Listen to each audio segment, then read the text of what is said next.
When you add more than one resistor to a circuit, the rules about how to calculate current and voltage are going to change.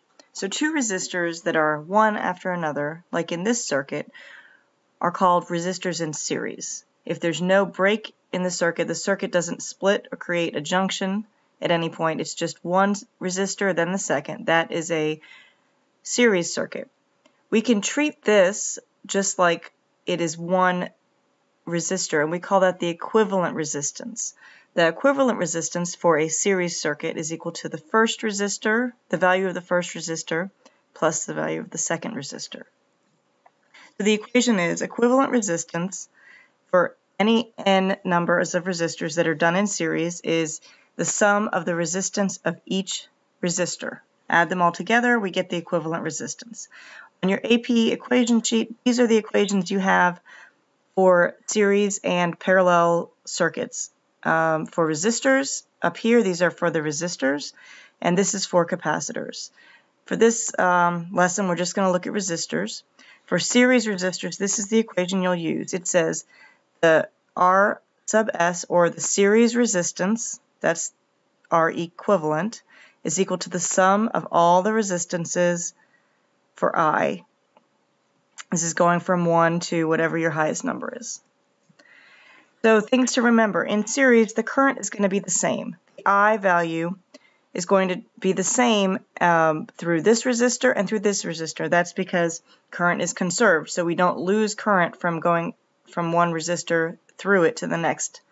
But the voltage will drop. So as we go through one resistor, the voltage drop will change, and so the delta V may be different for the two resistors. Sometimes it's the same, but it's not guaranteed to be the same, whereas the current for resistors in series is guaranteed to be the same. So let's look at a series resistor circuit, and we're going to use Ohm's law for this problem, which says delta V, or the change in voltage, equals the current times the resistance. And sometimes it's written as curly E equals IR. This is our equation from our equation sheet.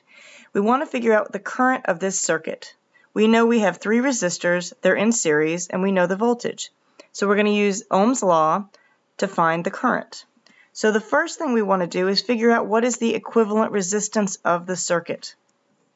Our equivalent resistance is the sum of all of our resistors. So that's our series resistance equals R1, which is 25 ohms, plus R2, plus R3. So our equivalent resistance is 75 ohms for this circuit.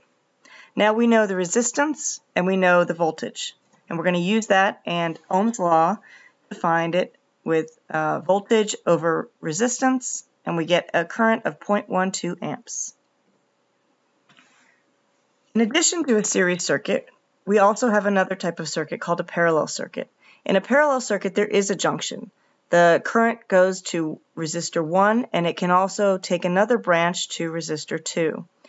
So this is different than a series circuit because our current is going to be not guaranteed to be the same through each resistor. But what is the same is the voltage drop.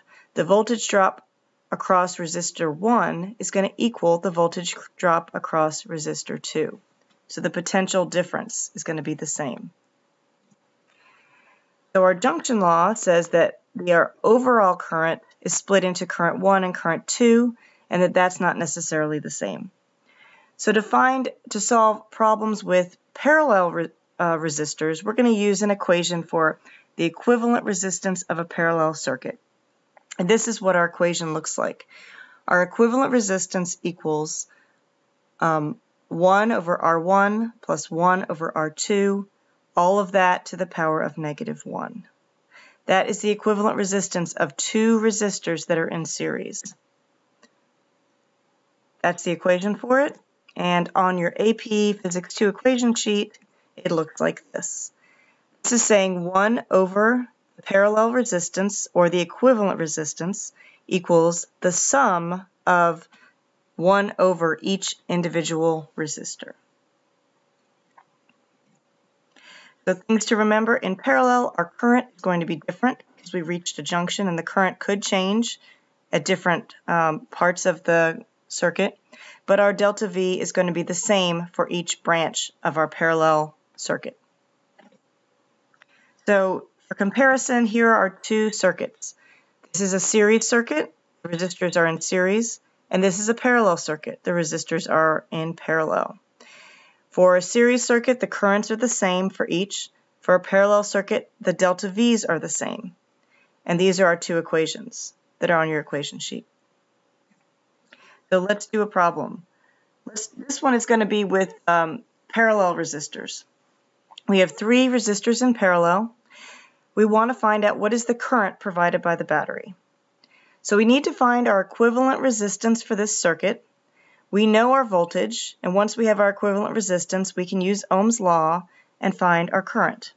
So our equivalent resistance, we're going to use this equation. 1 over Rp, that's our equivalent resistance, equals 1 over R1 plus 1 over R2 plus 1 over R3.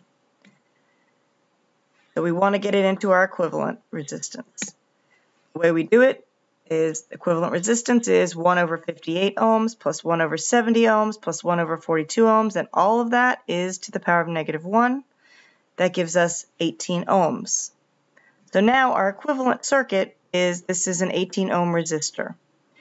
We can find our current by taking our voltage over our equivalent resistance, and we get 0.67 amps, or amperes.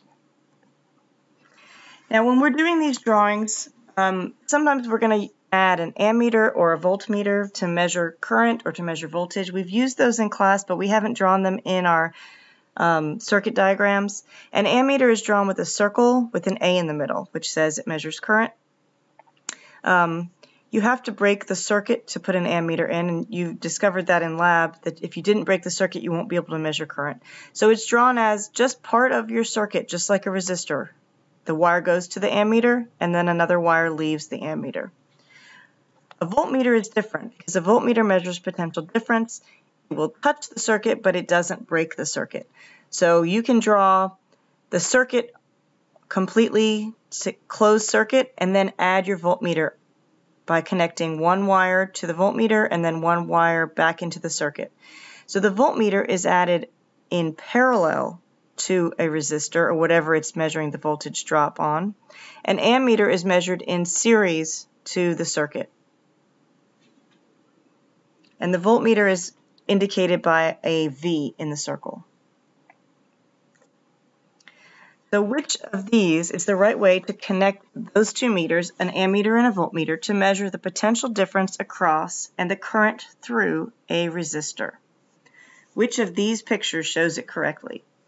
Remember, your ammeter is going to be in a break in the circuit, it's in series, and a voltmeter is going to be in parallel, and it's not a break in the circuit.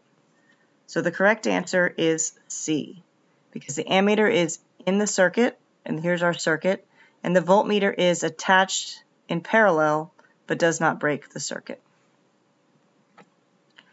Our final problem is a little bit complicated. We're going to do a lot of these in class. If you have a circuit, this is a complex circuit. It's not just series and just parallel, but it's a combination of the two. We want to figure out the equivalent resistance of this group of resistors. Now, we're going to simplify it step by step until it gets to an easier problem to solve. So the first thing we want to do is combine resistors, replace them with equivalent resistance so that we can get to simpler problems. So we're going to start with this circuit, and the best thing we can do to simplify it is to take these parallel resistors and replace them with one equivalent resistance. So since they are in parallel, we're going to use our equation for parallel resistors.